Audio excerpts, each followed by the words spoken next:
Hello guys, today I'd like to talk to you a little bit about a question that's in the past hasn't been too popular in IELTS writing task 1, but actually in recent exams students reported that this type of question, which is the diagram or the process, is becoming more and more popular.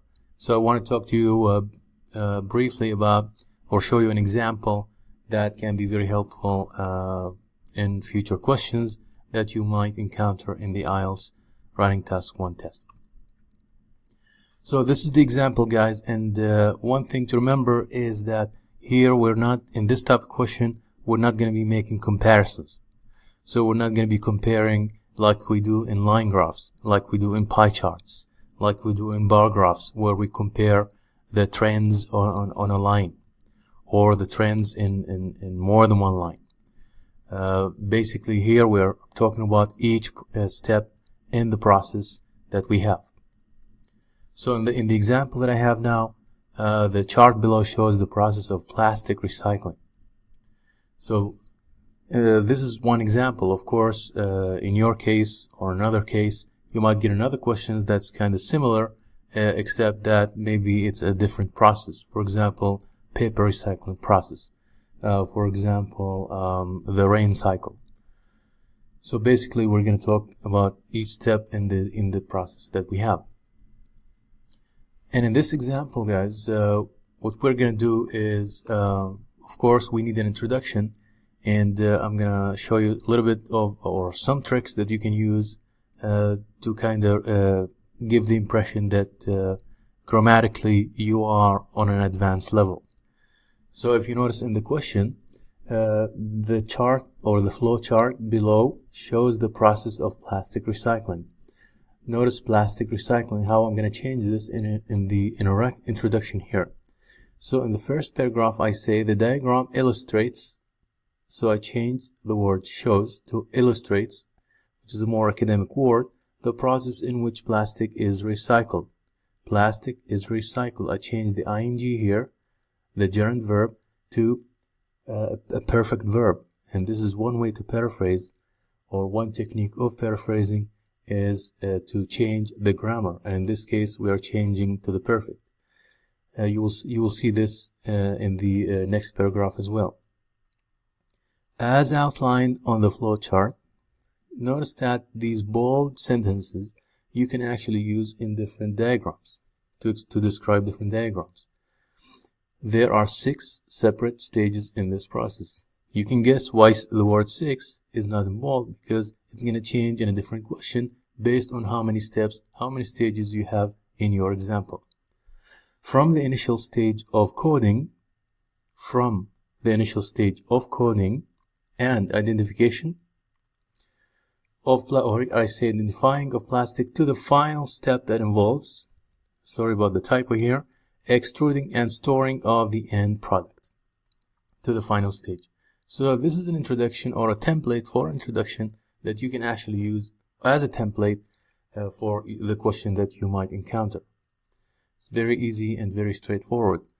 Now we're going to talk about each process, but instead of using the old-fashioned, probably computerized way of saying in stage 1 this happens, in stage 2 this happens, in stage 3, and so on and so forth, we're going to actually mix things up, and we're going to use this, but not every time. So I can say at the first stage of, or in the plastic recycling process, to talk about stage 1. At the first stage in the plastic recycling process. In a different question, you can say at the first stage in the paper recycling process, or in the first stage of, let's say in the first step, or in the first stage in the rain cycle, you can use the same sentence.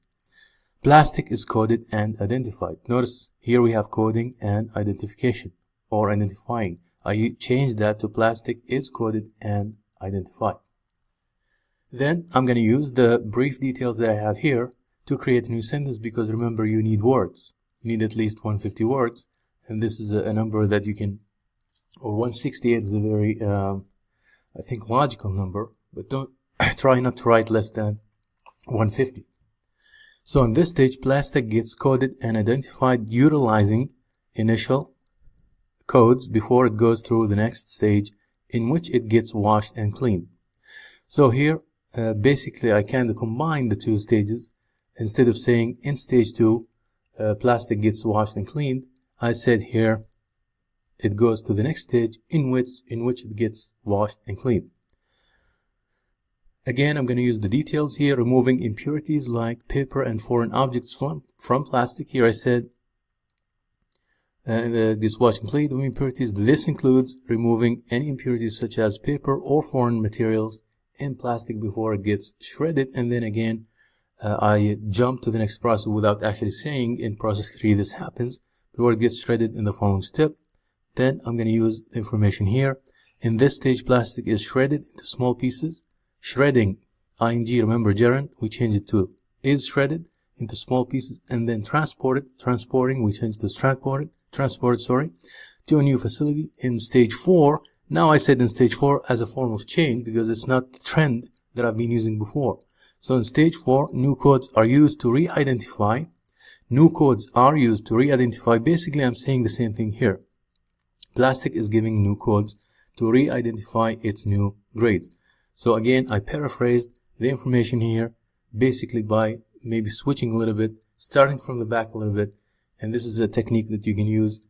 And maybe I'll give you guys a lesson on paraphrasing techniques that you can use, and not just in this type of question, but also in the writing.